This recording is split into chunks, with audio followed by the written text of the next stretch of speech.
¿Leyeron todos el link, el artículo? Sí. ¿Todos leyeron el artículo? Sí. Levante la mano quienes no leyeron. No, ¿de quiénes leyeron? O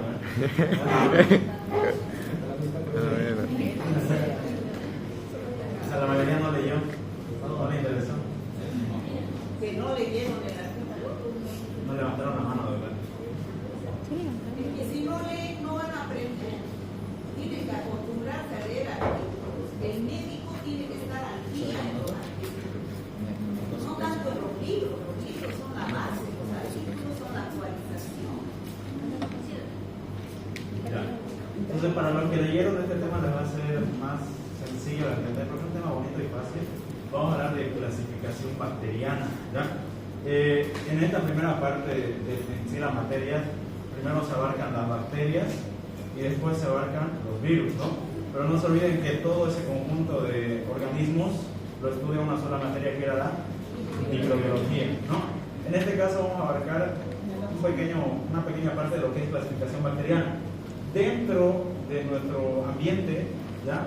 Hay un sinfín de bacterias, y esas sinfines de bacterias son un sinfín de especies y subespecies y géneros y familias, ¿ya? Es un montón. Entonces requerimos una clasificación para poder más o menos diferenciar de las bacterias, y principalmente las que nos interesan a nosotros son las bacterias capaces de producir enfermedad. ¿Cómo se llamaba ese término?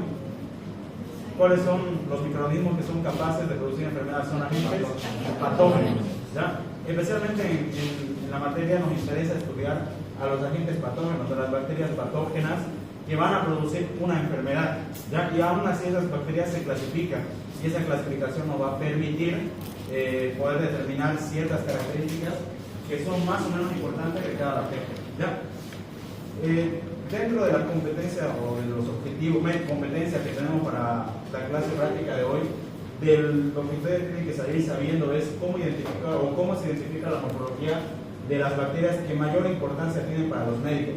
Como les digo, hay un sinfín de bacterias, pero no estudiamos todas, ¿no? Estudiamos las que son de importancia médica, las que van a producir enfermedad o tienen relación directa con nuestro organismo. La diferenciación de la estructura y la función de cada componente que tiene una bacteria, ¿ya? Las bacterias son como las células, ¿ya? Y tiene sus partes, y cada parte cumple una función biológica para esa bacteria. Describir otra forma de clasificación de las bacterias. La clasificación de bacterias más utilizada es la clasificación según la división de Gram, ¿ya? Gram positivo o Gram negativo.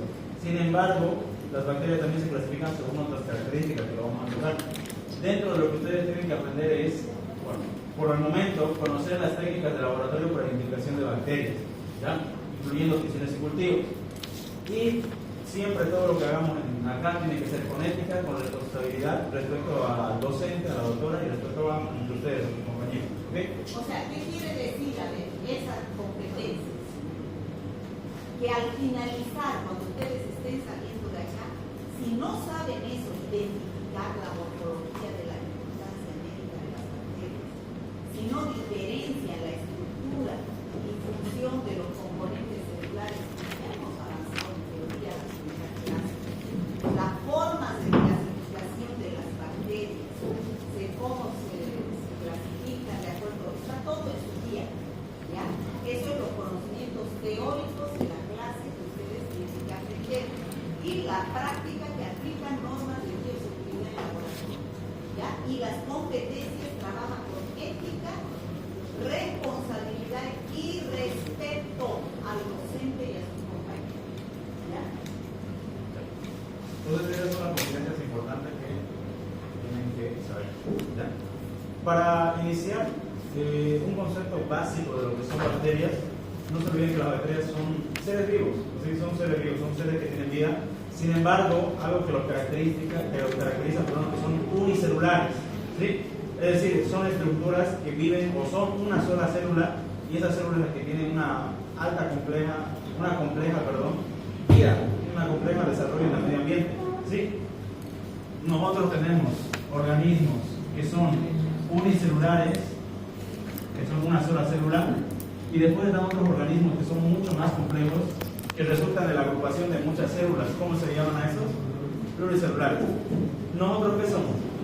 Son organismos pluricelulares. ¿Qué creen que son los animales? Los perritos, los gatos. Pluricelulares. ¿Qué creen que son los zancudos, los mosquitos? Pluricelulares. ¿Qué creen que son los parásitos?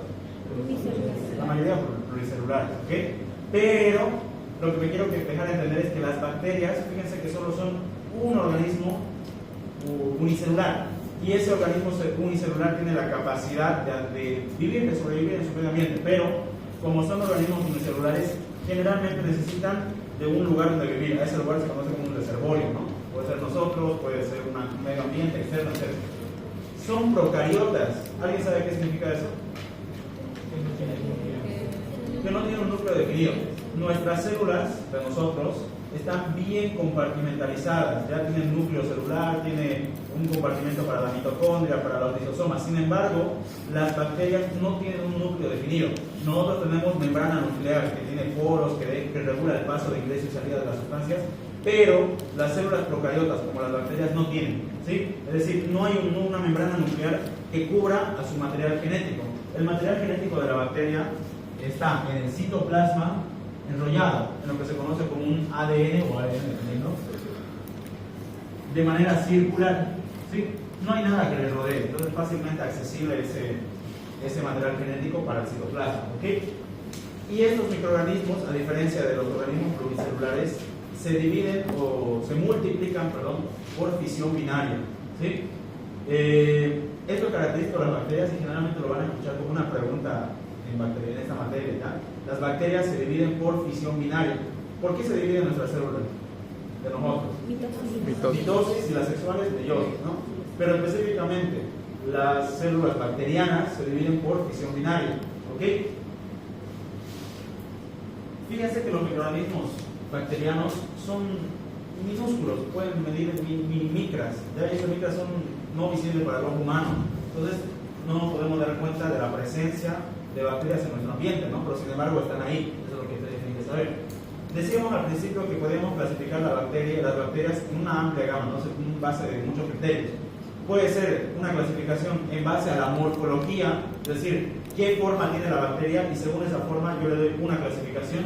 Puede ser en base a la temperatura, a qué temperatura vive esa bacteria. Hay bacterias que van a vivir en un calor extremo, hay bacterias que van a vivir en un frío extremo, y hay bacterias que viven en el ambiente que nosotros vivimos, ¿no? En un medio más o menos quente. El pH también es un factor importante. Hay bacterias que predominan en pHs bajos y hay bacterias que predominan en pHs altos. También se clasifican las bacterias de esa forma. Se clasifican según su metabolismo y su forma de nutrirse, ¿sí? No todas las bacterias adquieren su alimento de la misma manera y tampoco metabolizan el alimento. ¿Qué metabolizan?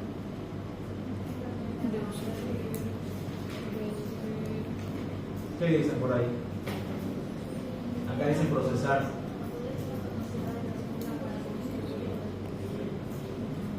Esa me gusta más. Como el metabolismo vendría a ser como una característica de la cual todos los organismos, la mayoría de los organismos tienen, que es anabolizar y catabolizar reacciones químicas, ¿ya? O sea, destruyen y construyen. Nuestro cuerpo constantemente se degradan las cosas y a su vez sintetizamos nuevas cosas. Lo mismo las bacterias, ¿ya? Pero estas bacterias se van a clasificar según el tipo de metabolismo que ellas tengan. Y por último, creo que la clasificación más importante, que es según la pared celular, ¿ya? Hay bacterias que tienen una pared celular rica en determinados componentes y otras que tienen rica en determinados componentes. Eso también le va a dar su clasificación. ¿Ok? Pero vamos a tocar una por ellas. La más común pero la más fácil de aprenderse es según la forma. ¿Ok? Según la forma de las bacterias tenemos tres tipos de forma. Si son bacterias como pelotitas, las denominamos cocos, ¿ya? Si son bacterias de forma alargada como bastoncitos, bacilos, ¿ok? Y si son bacterias como le dicen tirabuzón en algún lado por ahí, lo denominamos espirilos, ¿no? ¿Ok? Esa es la clasificación más fácil, ¿no? Pero fíjense que aún los cocos se van a poder denominar de diferentes maneras si presentan características adicionales. Cuando es un solo coco, uno solito, se conoce como coco a secas, ¿no? Cuando hay dos cocos uniditos y bien pegaditos, se conoce como diplococo, porque son dos cocos. Si hay cuatro, una tetrada. Si hay un grupo de 8, una zarcina, ¿ya? Pero ahora lo que quiero que no se olviden es que, fíjense, si hay coquitos en forma de cadena, a eso se denomina estreptococos, ¿ok? Y si tiene una forma como el racimo de uva, se denominan estafilococos, ¿ok? Y de ahí nacen dos familias bacterianas importantes que lo van a escuchar: la familia Streptococcaceae y la familia Staphylococcus. Uy, no me acuerdo el nombre, ¿ya? Pero fíjense que hay bacterias importantes. Por ejemplo, en la familia de los Streptococos está la bacteria productora de faringitis, ¿ya? La que nos da dolores de garganta, el Streptococcus pyogenes. Y en el grupo de los estafilococos podemos ejemplificar al Staphylococcus aureus, al Staphylococcus, que es el más común productor de infecciones de piel, infecciones pulmonares, infecciones digestivas, etc. ¿Ya?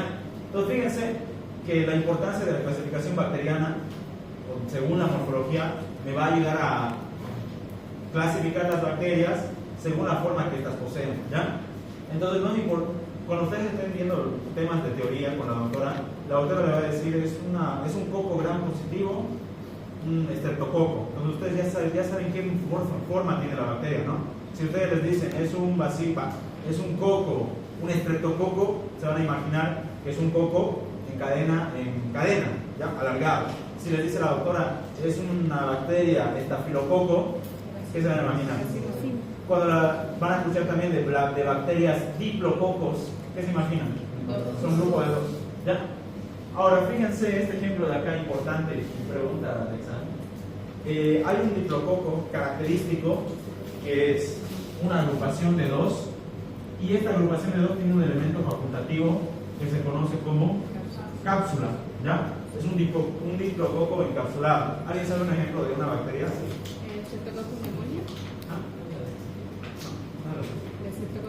El Streptococcus pneumoniae, ¿ya? O también llamada neumococo, ¿sí? No se olviden de esto.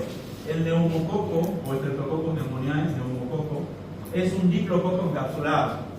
Es la bacteria más importante productora de neumonías, de infecciones respiratorias a nivel de los pulmones, ¿ok? No se pueden olvidar de eso. Entonces, según la morfología, ahí tenemos cocos, diplococos si son en dos, estreptococos si son en cadena, y estafilococos si son en forma de racimo, ¿ya? Todas las distancias no han escuchado, pero hay también, ¿ok? La siguiente clasificación de las bacterias será: si estas son de manera alargada, nosotros lo vamos a denominar bacilos, ¿ok? Lo mismo, hay bacilos solitos que son netamente bacilos, puede ser un grupo de dos bacilos que conocemos como diplobacilos, puede ser una cadena larga de bacilos que se conoce como estreptobacilos.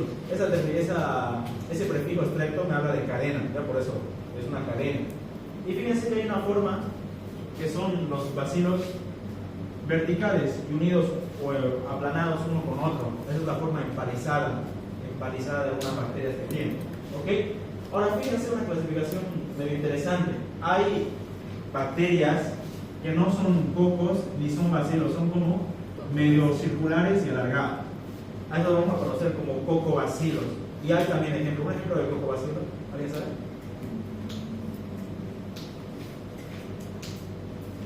Lo van a estudiar después, ¿okay? Pero hay cocobacilos.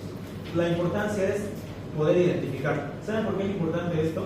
Porque cuando uno quiere hacer una tinción bacteriana, quiere ver qué bacteria tiene una muestra, agarra una muestra. Por ejemplo, su paciente tiene una infección urinaria, agarran la muestra de orina, la llevan al laboratorio, agarran la muestra de orina, la ponen en un portaobjetos, la tiñen con colorantes específicos que vamos a ver más adelante, y la ponen al microscopio.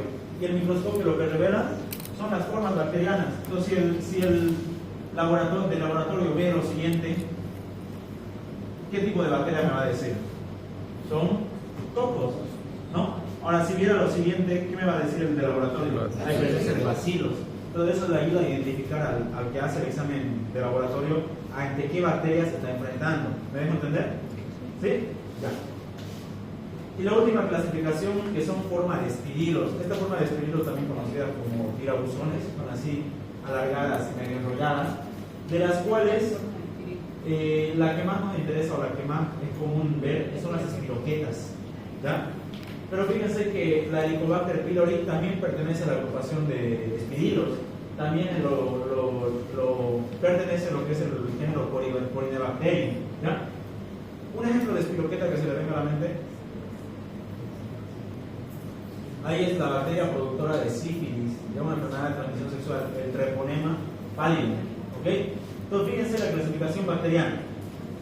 Es importante para poder identificar a las bacterias cuando se quiere estudiar ante qué bacteria nos estamos enfrentando. ¿Ok? Esa era la clasificación según morfología. ¿Cuáles eran? Eran tres. Era clasificación cocos, bacilos bacilos y espidilos. Si son cocos agrupados en cadena, ¿cómo se denominaban? Estreptococos. Si son cocos agrupados en racimos, si son bacilos agrupados en cadena, creo que es Estreptococos. Ahora, también podemos clasificar las bacterias según su temperatura. De ahí esto es importante. Fíjense que vamos a tener tres clasificaciones: bacterias psicrófilas, mesófilas y termófilas. ¿Cuáles son las más importantes para nosotros? Las mesófilas. ¿Por qué? Fíjense que las bacterias mesófilas crecen en un rango de temperatura de 20 a 45, lo más cercano a la temperatura corporal óptima, ¿no? Que es de 35 a 37 grados centígrados. ¿Qué quiere decir esto? Que estas son las bacterias que mayormente producen enfermedades. Es muy difícil, o casi raro, no hay, que una bacteria termófila le produzca infección a uno de nosotros. Nuestro cuerpo está a temperaturas de 80 grados, no. ¿Ya? O tampoco una psicrófila, que vive a menos 20 grados. Nuestro cuerpo no está a esa temperatura. Por ende, es muy improbable que una bacteria de características psicrófilas o termófilas llegue a infectar a una persona. Por ende, las bacterias que sí causan infecciones en la persona son las bacterias de tipo mesófilas, ¿ya? Las que viven en un rango de 20 a 45 grados centígrados, lo más cercano a la temperatura corporal, ¿ya? Que es la que nosotros vivimos. ¿Okay? Pero también tenemos las psicrófilas, son bacterias que viven en medios muy fríos, entre 10 a menos 20 grados centígrados. Y también tenemos bacterias termófilas, que crecen entre 55 a 80 grados centígrados. Y es interesante, aquí ustedes pueden notar algo de las bacterias, que lo que les dije en la anterior clase, que tienen una capacidad de adaptación increíble, ¿sí? Mucho mejor que nosotros. Nosotros a esa temperatura nos moriríamos. Sin embargo, las bacterias han desarrollado una adaptación a estos medios demasiado hostiles, ¿ya? De hecho, hay una cosa interesante que en cirugía se habla. En la clasificación de bacterias termófilas se utiliza dentro de lo que es el ámbito de cirugía, porque hay unas bacterias que se llaman Geobacillus, ya que estas sobreviven a temperaturas muy altas de 100 grados, y estas bacterias se las coloca como indicadores de esterilización. ¿Qué quiere decir? Pónganle, me invento, ¿no? Para que me entiendan, agarran la bacteria y la ponen en un material quirúrgico, ¿ya? Y eso es como medio de control. Cuando hacen la esterilización por horno seco, se tiene que morir. Si esa bacteria sigue viva, significa que la esterilización no ha sido efectiva, no tienen que hacerlo de nuevo. Pero si la bacteria está muerta, ¿ya? Entonces significa que la esterilización fue todo bien, ese material está totalmente estéril, ¿ya? Pero fíjense, la clasificación según la temperatura.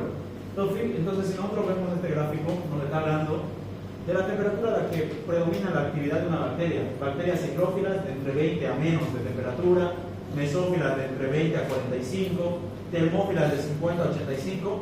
Y fíjense que por ahí hay un grupo que son extremistas, que se conocen como las bacterias hipertermófilas, ¿ya? Pero probablemente esas bacterias solo vivan en los ambientes más cercanos al núcleo de la Tierra, ¿no? Difícil que vivan en la superficie. Otra clasificación importante que vamos a tener es la clasificación bacteriana según el pH. ¿Alguien sabe qué es el pH? El potencial de hidrogeniones. Esta escala de pH me dice aproximadamente la concentración de protones que tiene un sistema, ¿ya? Y esta escala es fácil de aprendérselo porque va del 0, el 7 que es el medio y el 14. ¿Cuál es el punto neutro? 7. ¿Cuál es el pH de nosotros? 7.3, 7.4. Ok, estamos en un pH casi neutro, ¿no? Si el pH disminuye hacia 0, ¿cómo se considera la sustancia? Ácida. O sea, si está más por debajo del 7, hablamos de ácido. Y si está por encima del 7, básico o alcalino. ¿Ok? Ambos me sirven. Entonces, generalmente las bacterias que nos van a infectar van a predominar en nuestro medio, en nuestro pH. Sin embargo, hay bacterias que les gusta sobrevivir o les gusta un pH ácido, ¿sí? Es decir, menos de 7 de la escala de pH. Y es importante esto, porque una bacteria de pH ácido difícilmente va a sobrevivir en un pH alcalino y viceversa. ¿Me dejo entender? Ok. Entonces hay bacterias que viven en pH ácido, hay bacterias que les gusta el pH neutro y hay bacterias que les gusta el pH alcalino mayor de 7. Es una clasificación fácil. ¿Pueden dar un ejemplo de una bacteria que le encanta el pH ácido? ¿El Helicobacter pylori? Ya, la Helicobacter pylori sobrevive en un pH ácido tranquilamente. Otra, hay una importante, que tal vez a otra le digo todavía. ¿Cándida? ¿Cándida? No, ¿la Cándida? No, pero la Cándida no es bacteria. O sea, sí, pero no es bacteria. Ahí están los lactobacilos, ¿ya? De los Verlaine. ¿Les habló de otra de esos? No. ¿Cómo que tiene la microbiota vaginal?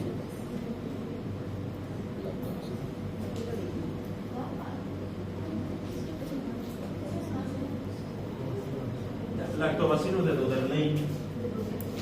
¿Sí? Esos lactobacilos son bacterias que viven en un pH ácido o generan un pH ácido y son microbiota. ¿Qué era microbiota?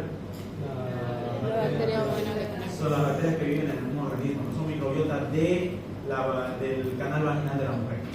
Es importantísimo. El canal vaginal de la mujer es un área, digamos, sensible a infecciones. Sin embargo, estas bacterias que viven ahí o habitan ahí producen un pH ácido. Entonces la mayoría de bacterias no soporta ese pH ácido y se mueren. Entonces, o sea, en teoría no hay una infección constante a nivel urinario o vaginal en la mujer debido a la protección de esas bacterias. Ya esas bacterias generan un pH ácido en la microbiota vaginal, ¿ya? Y ese pH ácido evita el riesgo de infecciones vaginales o urinarias en la mujer. ¿Me dejo entender?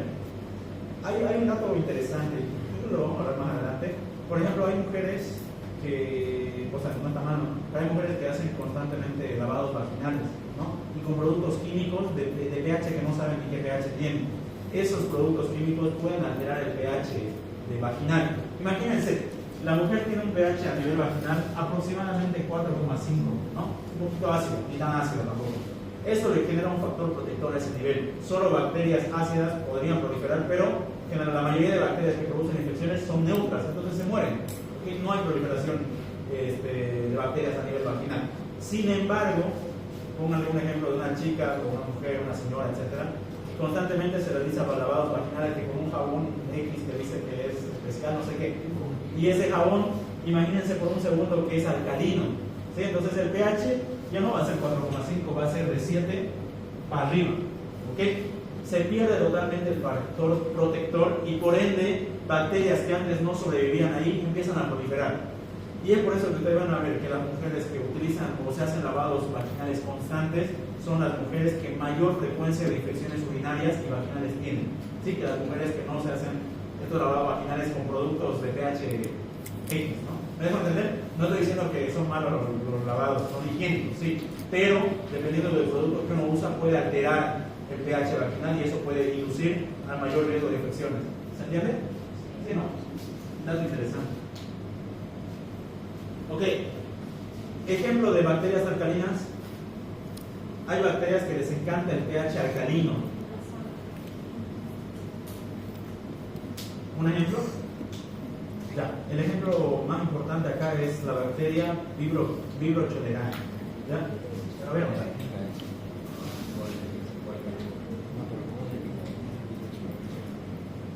Bacteria productora del cólera, enfermedad gravísima, gastrointestinal, ¿ok? Le encanta el pH alcalino. ¿Vibrio también sería otra clasificación de su forma de la bacteria? No, de hecho es su nombre, netamente es su nombre. Pero ese Vibrio cholerae tiene una forma cocobacilo, cuando lo están estudiando, no un cocobacilo. Pero el Vibrio es por su familia, no su nombre de su familia. ¿Okay? A esa bacteria, por ejemplo, le encanta el pH alcalino, ¿sí? Ahora, de todo esto que les dije, me gustaría que no se les olvide de los lactobacilos de Goderley, ¿ya? O los bacilos ácidos, la mucosa vaginal. La mayoría de bacterias están en pH neutro, ¿ya? De 7,2 a 7,6, que es el más cercano al nuestro. Entonces, la mayoría de bacterias que producen infecciones son mesófilas y también son pH neutro, la mayoría. Vamos a clasificar. Ahí tiene un pedazo de papel. Por favor.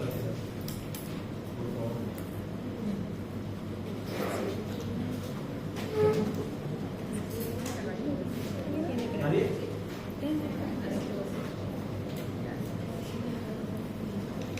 Ok, entonces, ¿hasta ahí se entendió? ¿Hasta ahí alguna duda? ¿Cómo se clasifican las bacterias según su temperatura? Centrófilas, mesófilas, termófilas. ¿Cómo te llamas tú? Rosaceli. ¿Por qué se caracterizaban las bacterias termófilas? Sí.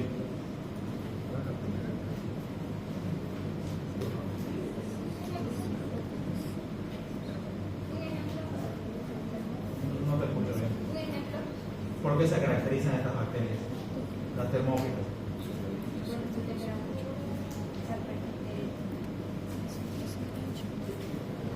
Natalia, ¿por qué se caracterizan las bacterias termófilas? Viven en temperaturas muy altas. Si no se ponen a temperatura, como que digan temperaturas altas, viven en temperaturas muy altas, de 50 a 80 grados. ¿Okay? ¿Cómo te llamas? Álvaro, ¿por qué se clasificaban las bacterias mesófilas? Mesófilas por tener una temperatura similar al cuerpo humano.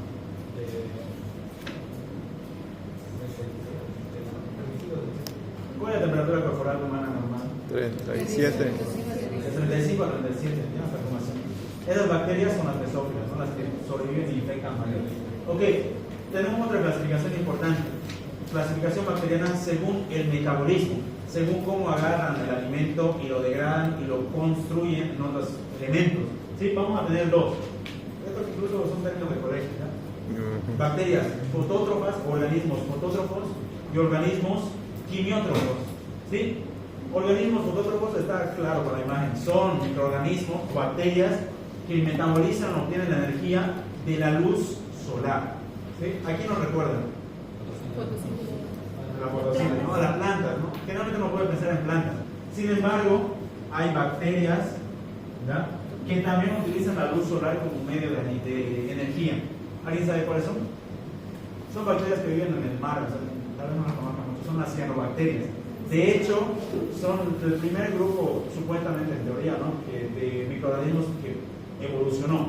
¿Sí? Antes eran bacterias en el mar, que empezaron a obtener alimento del sol y ahí se fue acomplejando la vida, ¿no? Pero las bacterias fotótrofas, por ejemplo, las cianobacterias, son bacterias que obtienen su alimento de la luz, ¿sí? Y es interesante. Nosotros, los humanos, ¿ya?, ¿qué necesitamos para tener energía? La energía es el ATP, ¿sí? Siempre. Nosotros necesitamos el oxígeno, necesitamos específicamente a la glucosa que se obtiene de los alimentos. Esas dos cosas necesitamos, oxígeno y glucosa. Esos se van a convertir en ATP y agua. ¿Okay? Bien, eso necesitamos nosotros. Pero los seres fotótrofos, ellos son al revés. Ellos necesitan luz solar y agua. Hay dióxido de carbono también. Agua y dióxido de carbono. Y con esa materia prima construyen su ATP y glucosa. ¿Okay? Fíjense que en teoría nos complementamos, ¿no? Por eso los alimentos vegetales son útiles para nosotros. Estas bacterias fotótrofas van a utilizar luz solar, van a requerir de agua y van a requerir de dióxido de carbono del medio ambiente, y con eso van a transformar en ATP, que es su energía de vida. ¿Okay? Van a generar glucosa. En cambio, los seres quimiótrofos, que es la otra clasificación, fíjense que los seres quimiótrofos se caracterizan por utilizar reacciones de óxido-reducción. ¿Okay? Oxidan y reducen los compuestos para obtener energía. El ejemplo, agarran la glucosa, la oxidan con oxígeno y obtienen ATP. ¿Ya? Los seres quimiótrofos requieren de estas reacciones de óxido-reducción. Las bacterias fotótrofas requieren de la luz solar. ¿Sí? Dos cosas muy diferentes. Y en base a eso, vamos a hablar de su nutrición. Existen dos tipos de bacterias que tienen correlación con la anterior clasificación. Bacterias autótrofas y bacterias heterótrofas. Es fácil. Bacterias autótrofas son microorganismos que tienen la capacidad de producir su propio alimento o energía. ¿Me dejo entender? Como quienes, las plantas, nuevamente, ¿no? En este caso hay bacterias, como las cianobacterias, que pueden obtener su alimento ellos solos, no necesitan agarrar algo del medio externo. Y los organismos heterótrofos son organismos que no pueden producir su propio alimento y por lo tanto deben consumirlo de manera externa. ¿Sí? Y esto es importante. ¿Nosotros somos seres autótrofos o heterótrofos? Nosotros para sobrevivir necesitamos comer, ¿ya? Agarrar algo externo, meterlo y eso nos da energía. ¿Sí? Eso es ser heterótrofo. Los animales en su mayoría son heterótrofos y hay bacterias que también son heterótrofas, necesitan comer, entre comillas, ¿no? Algo externo para producir su energía. En cambio hay otras bacterias que son autosuficientes, que solamente pueden de ellas mismas producir su alimento. ¿Me dejo entender? Sí, ¿no? Es lo importante.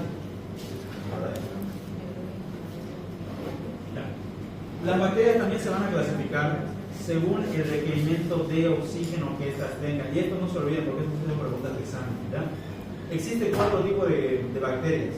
Las bacterias aerobias. ¿Qué significa eso?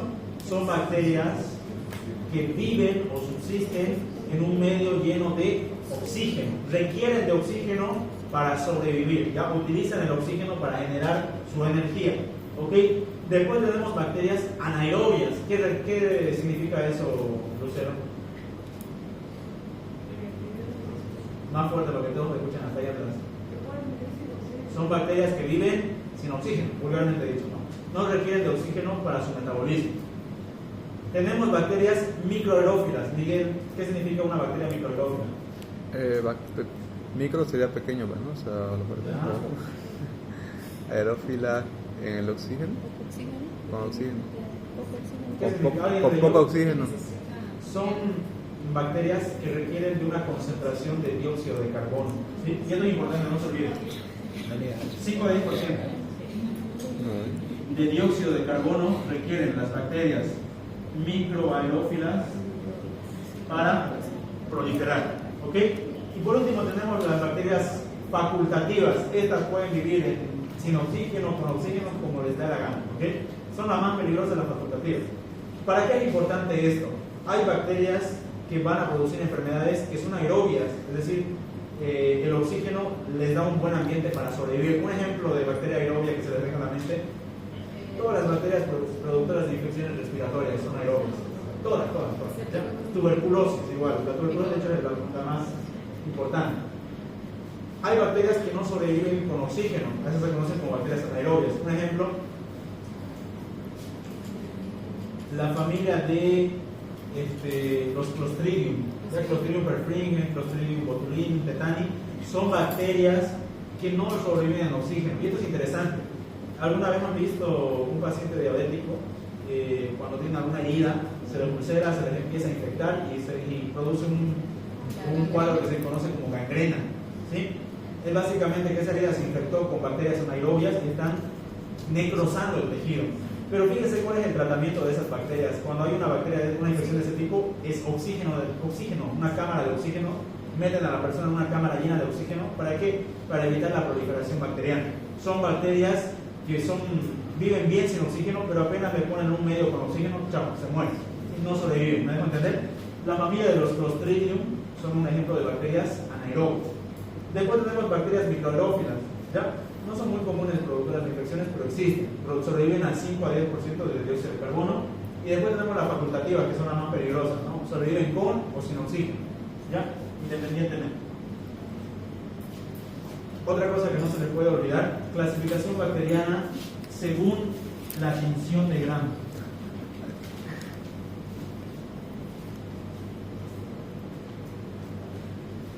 Hay dos tipos de bacterias. Esta tinción de Gram viene del químico, ¿no? Que era Gram, que produjo esta tinción para identificar dos tipos de bacterias. ¿Sí? Las bacterias gram positivas son las bacterias que reaccionan con los colorantes primarios de esta tinción, ¿sí? Y las gram negativas son aquellas que no reaccionaron. ¿Me dejo entender? ¿De qué depende la reacción a ese colorante? De la composición de su pared celular. Las bacterias tienen su membrana citoplasmática, su núcleo, no tienen núcleo, pero tienen muchas de ellas un elemento externo que se conoce como pared celular. Y esa pared celular tiene diferente composición en muchas de las bacterias. Hay bacterias que tienen, fíjense, un 80-90% de una proteína importante que es el peptidoglicano, ¿sí? Ese peptidoglicano es el que reacciona con el colorante de la tinción de Gram. Importante, significa que las bacterias que tengan gran cantidad de peptidoglicano en su pared celular van a ser Gram positivas, ¿se entiende? Porque tienen alto peptidoglicano y ese colorante reaccionó con el peptidoglicano de esa bacteria, ¿se entiende? Pero hay bacterias que fíjense que tienen 10 a 20% de peptidoglicano, un poquito, y por ende cuando se les echa el colorante de la tinción de Gram no reaccionan o no se tiñen, por ende son considerados Gram negativos. ¿Hasta ahí se entendió? Lo que no se pueden olvidar es aquí la composición de cada bacteria. Son bacterias Gram positivas las que poseen 80-90% de peptidoglicano y son Gram negativas las que poseen 10 a 20 o de 10 a 30% de peptidoglicano, ¿sí? Lo más importante acá no es tanto el ácido glicólico o los lipoproteínas, es el peptidoglicano lo más importante acá. Dependiendo de la cantidad de peptidoglicano van a reaccionar de manera positiva o negativa a la tinción de Gram. ¿Se entiende? Para que me entiendan, el colorante principal de la tinción de Gram es el cristal violeta. ¿Ya? Este cristal violeta, como ustedes me podrán entender, va a teñir a las bacterias de un color violáceo, ¿no? Violeta, por eso se llama violeta. Entonces, cuando hay bacterias Gram positivas y les echan cristal violeta, ellas se tiñen intensamente de este color, violeta, ¿sí? Pero si son bacterias Gram negativas, no se tiñen porque no tienen peptidoglicano. Lo que determina que se tiñan con este colorante es la cantidad de peptidoglicano que tengan. Entonces, como el primer grupo no se tiñó, voy a hacerlo con rojo, voy a hacerlo con negro, pero piensen que es rojo, ¿ya? Como con el primer colorante estas bacterias no se tiñeron, se utiliza el otro colorante que es la safranina, que es un colorante rojo, ¿sí? Entonces, si el primer grupo de bacterias no se tiñó con el cristal violeta, se utiliza el segundo colorante, que es la safranina, que es rojo, y las bacterias se van a teñir de color rojo, ¿sí? Así es como se identifica una tinción de Gram. Si son bacterias de color violáceo, son Gram positivos y por ende significa que tienen gran cantidad de peptidoglicano en su pared celular. Y si se tiñen netamente de rojo, son bacterias Gram negativas que no tienen mucho peptidoglicano en su pared celular. ¿Se entiende? ¿Hasta ahí atrás se entiende? Ejemplo eso, ¿sí? ¿Qué color ven las bacterias de la izquierda? Violeta, ¿ya? Y eso según la tinción de Gram es una tinción de Gram positiva. Esas bacterias tienen gran cantidad de peptidoglicano. ¿Qué color ven las bacterias de la derecha? Rosada. Por ende, no tienen mucho peptidoglicano, entonces son bacterias Gram negativas. ¿Cómo te llama usted? ¿El de lentes? Sí. Sergio. ¿Qué morfología tienen las bacterias de la izquierda? Y todos piensen, analicen la morfología. ¿Qué ven ahí? Quiero que Sergio me diga.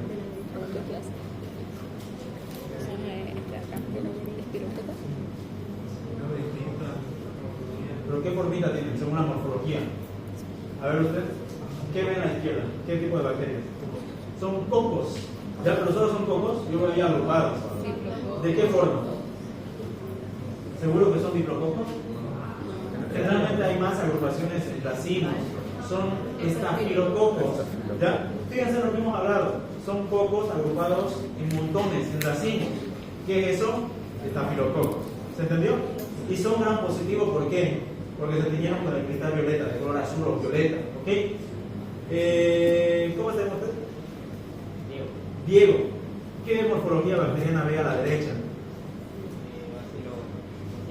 Bacilos, ¿ya? Y son bacilos solos, ¿ya? Son bacilos, se nota que son bacilos, ¿no? Entonces son bacilos. ¿Y cuál es su condición de Gram? Gram negativo porque son de color rojo. ¿Sí? Esto es lo que uno que hace las pruebas de laboratorio le presta más atención, a la morfología y a la tinción de Gram. ¿Ok? Y en base a eso les hacen un informe. Ustedes piden un estudio bacteriológico y lo primero que les lanzan es un coco Gram positivo, un bacilo Gram positivo, bacilo Gram negativo, etc.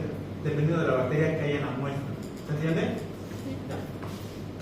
Y en base a la morfología pueden más o menos ir deduciendo quién es la bacteria. Y ahí es donde se nace esta gran clasificación bacteriana que no es necesario que se la aprendan de memoria, pero sí tienen que saberlo más o menos una idea bien clara. Tenemos toda la familia de Gram positivas y toda la familia de Gram negativas. Y fíjense que la familia de Gram positivas vamos a dividirla en cocos y en bacilos. Y ahí está toda la familia. Todo esto lo van a ver en teoría con la doctora. Cada uno de los grupos lo van a estudiar y qué enfermedades producen. ¿Ok? Ya, eso. Fíjense que hay un grupo especial, que ahorita lo vamos a ver. Pregunta de examen, importantísima, que no se les puede olvidar. No todas las bacterias se tiñen con la tinción de Gram. Por más que ustedes le echen tinción de Gram a una muestra, si esa bacteria no se tiñe, no se va a teñir. ¿Ok? Hay 3 grupos bacterianos que no se tiñen con tinción de Gram y ustedes no se los pueden olvidar. El género Mycobacteria, de las micobacterias, ahí está Mycobacterium tuberculosis, Mycobacterium bovis, avis. El género de los micoplasmas, de ahí está Mycoplasma hominis, el Mycoplasma pneumoniae, el Ureaplasma oradicum. Las espiroquetas, ahí está el Treponema pallidum, las legionelas, las leptospiras, las borrelias. Todas esas bacterias no se tiñen y nunca se van a teñir con tinción de Gram. ¿Me dejo entender? ¿Por qué? Y ahí está la explicación de por qué. Las micobacterias, como la tuberculosis, no se tiñen con tinción de Gram porque en su pared celular hay un compuesto muy insoluble que se conoce como los ácidos micólicos. Es insoluble, no le deja entrar al colorante. ¿Me dejo entender? Por ende no se van a teñir, por más que le echen 2 litros de colorante, esas bacterias no se tiñen con tinción de Gram. El género Mycoplasma, ¿cómo se llama usted? ¿Usted? Sí. ¿Jenny? ¿Qué tenía la tinción de Gram? ¿A qué específicamente le gustaba teñir? Los colorantes de la tinción de Gram, específicamente de qué, a qué tenían o a qué buscaban para teñirlo. Ya específicamente al peptidoglicano, ¿sí? Obviamente la pared celular, pero específicamente al peptidoglicano. Si no hay pared celular, no hay peptidoglicano. Entonces, este género Mycoplasma, es importante que no se les olvide esto, no tiene pared celular, es el único grupo, uno de los grupos bacterianos que no tiene pared celular. Y si no tiene pared celular, ¿a dónde va a ir el colorante de la tinción de Gram?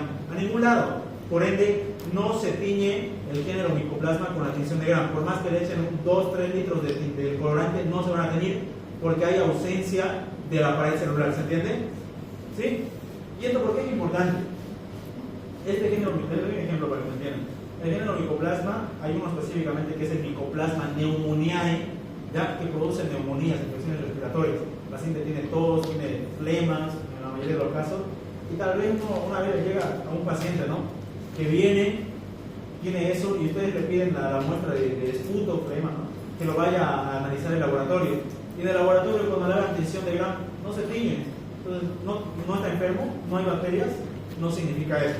Significa que específicamente ese grupo celular no se tiñe con la tinción de Gram. ¿Sí? Entonces hay que buscar otro método de identificación. ¿Se entiende? Estos 3 grupos no se les va a olvidar nunca. ¿Ok? ¿Ya? Y esto son preguntas de examen, en teoría y en práctica. Y el género Espiroqueta, ¿por qué no se tiñe? Porque son delgaditos. ¿Sí? Su pared celular es demasiado delgada como para agarrar el colorante.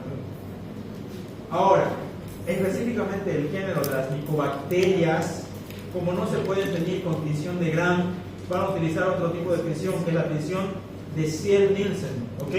Esta tinción de Ziehl-Neelsen va a teñir específicamente a bacterias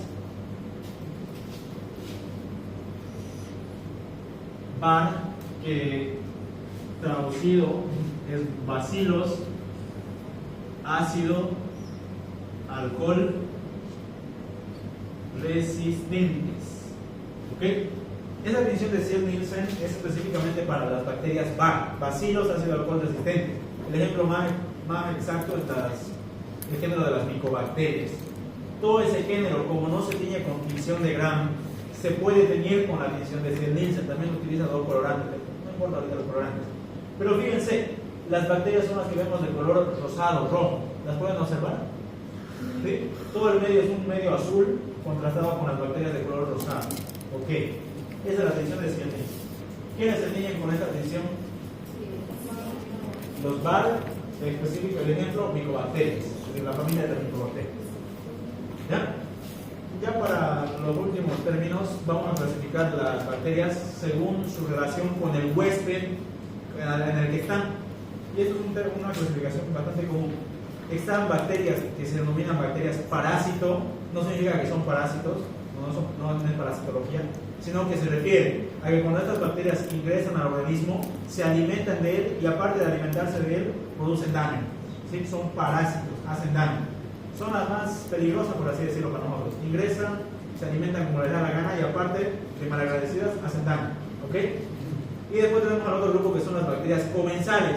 Esas son las bacterias que están en nuestro cuerpo, simplemente se alimentan de lo que hay ahí, pero no producen daño. ¿Ok? ¿Se entiende? Las comensales se alimentan del huésped, de todo lo que él genere o de todo lo que él, de su alimento, y no generan daño, o sea, pueden convivir con nosotros. Las parásitos ingresan, se alimentan de nuestro alimento y aparte de eso nos generan daño. Y hay un grupo más que no está acá, que son las bacterias o los organismos mutualistas. ¿Ya? Estas bacterias ingresan al organismo, se alimentan de él y le aportan beneficios. ¿Ok? Hay bacterias en nuestro intestino que se encargan de producir triptófano, un aminoácido, se encargan de producir vitamina K, importante. O sea, aparte de que viven en nosotros, se alimentan de nosotros, nos agradecen con algo importante como es la vitamina K, otros elementos. ¿Ya? ¿Cuáles son las más peligrosas acá? Las parásitas, ¿no? Se alimentan y hacen daño. No se preocupan por el hueso. ¿Me así? ¿Y las sacrófitas entran ahí? Las bacterias sacrófitas no son bacterias que vivan en nuestro cuerpo específicamente, son bacterias que están acá, en el medio ambiente. Ellas viven del medio ambiente, ¿no? De las plantas, de un desarrollo específico. A ver, si me entendieron, ustedes pueden resolver tranquilamente por semana.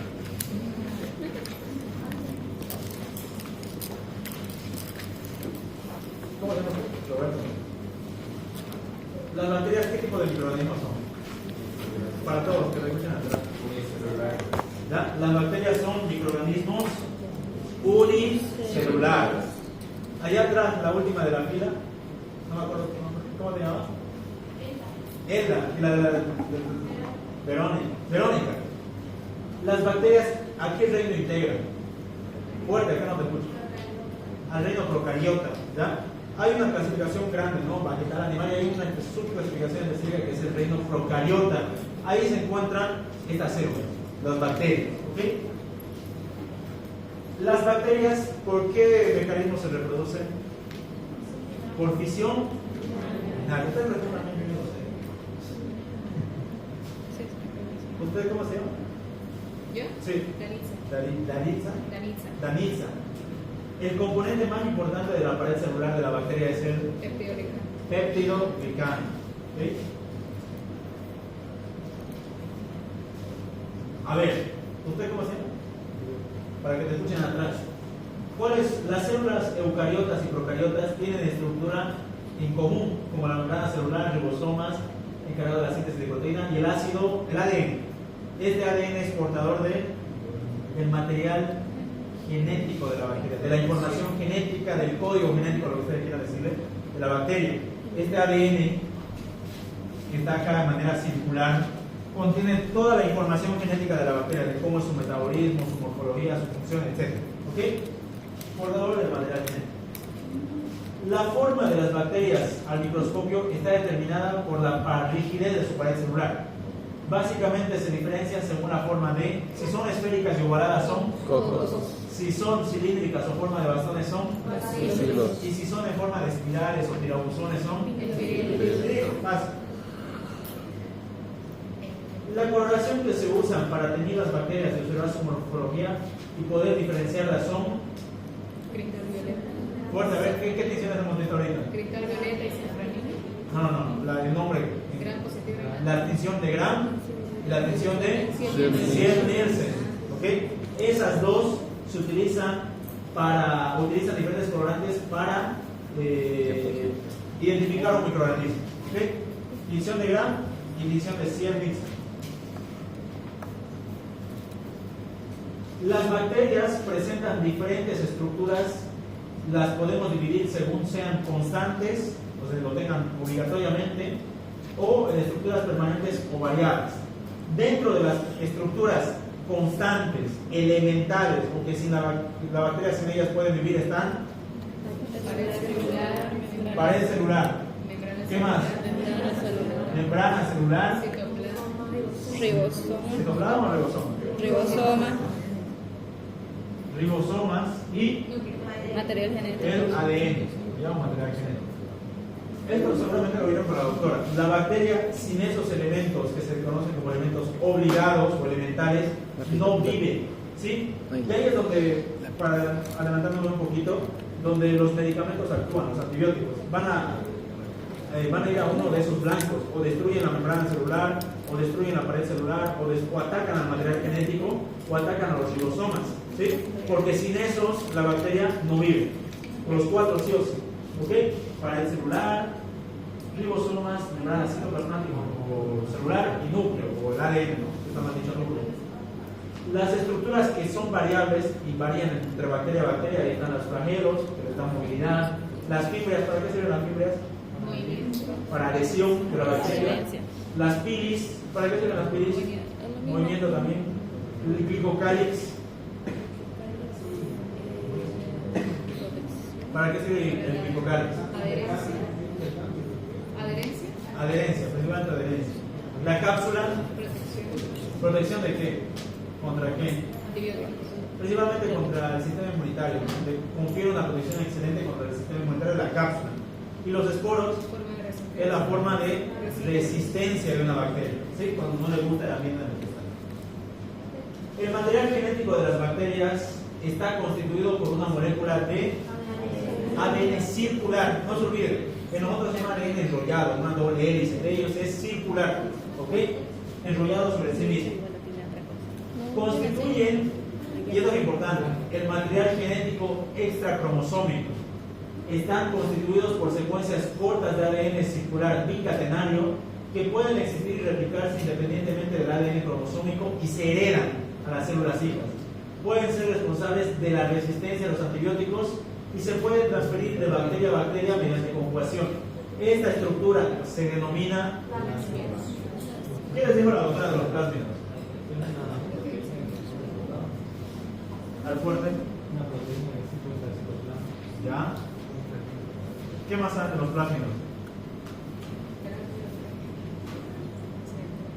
Ya, los plásmidos es un pequeño material genético. Imagínense lo siguiente.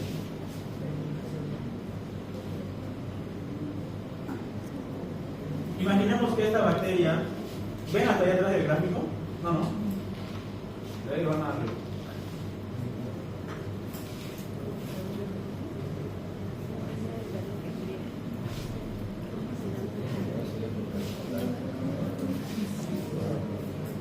Ya, imaginemos lo siguiente. Aquí tengo dos bacterias distintas, ¿ya? Una de color negro, una de color celeste. Lo que quiero que me entiendan, imaginemos por un segundo que este ADN circular de la bacteria es un segmento del ADN, le da resistencia a un antibiótico, ya cualquiera al que se le venga a la mente. ¿Sí? Imagínense que esta bacteria es naturalmente resistente a este antibiótico, vive tranquila, todo normal. Cuando esta bacteria, hay tres formas de transferir plásmidos. Se muere, un ejemplo, imaginemos que esta bacteria se murió y su material genético está aquí en el ambiente. Las bacterias pueden agarrar material genético de afuera e incluirlo. No es su ADN original, sino es material extra, ¿sí? Que lo ha añadido después. ¿Me dejo entender? Entonces, si este material genético tenía la información de esta resistencia al antibiótico, cuando esta bacteria decidió introducir el material genético, esta bacteria también se vuelve resistente. ¿Sí? Esto es un plásmido. El plásmido es un material genético que se puede transferir o se puede agarrar del medio externo. No es la única forma. Puede ser, ejemplo, que dos bacterias se junten por mediante las pilis, otra función de las pilis es conjugación bacteriana, ya se juntan las dos bacterias y esta bacteria le pasa su información genética a través de plásmidos a la otra bacteria. Entonces, si esta bacteria es resistente a un antibiótico y esta no, cuando se hace la conjugación, la otra también adquiere resistencia. ¿Sí? Y es importante eso de los plásmidos porque van a participar en la resistencia que tienen las bacterias a los antibióticos. ¿Ok? Se hace mediante los plásmidos. Es por eso, y esto es importante, llega un paciente, imagínense el hospital, en el hospital hay pacientes con bacterias que son resistentes a medicamentos. Imagínense que llega un señor que primera vez que se está enfermando de una infección bacteriana, va y lo interna. El simplemente hecho de estar en contacto con otras bacterias resistentes, las bacterias de ese señor también se pueden volver resistentes si no hay un correcto cuidado. ¿Me dejo entender? ¿Ya? Entonces, mediante qué elemento puede haber esta transmisión de resistencias? Plásmidos. ¿Ya? Estos plásmidos son importantes para la resistencia bacteriana. Obviamente peligroso, por favor. ¿Hasta ahí se entendió? ¿Tiene alguna duda? Su función es la síntesis de proteínas y está compuesto por proteínas de ADN. Están libres en el citoplasma. Esto se refiere a ribosomas. El penúltimo, el último, son estructuras filamentosas que se diferencian de los flagelos por su diámetro menor. No cumplen funciones de movilidad, son estructuras variables o facultativas y cumplen función de adherencia a receptores específicos. Se refiere a las estructuras denominadas fimbrias o pilis. Esto de fimbrias o pilis, no se les olvide, la doctora a veces pone en el examen fimbrias o a veces pone pilis, ¿ya? Y a uno dice que es pilis. Pilis es lo mismo que fimbrias, ¿ok? Gracias. ¿Alguna duda?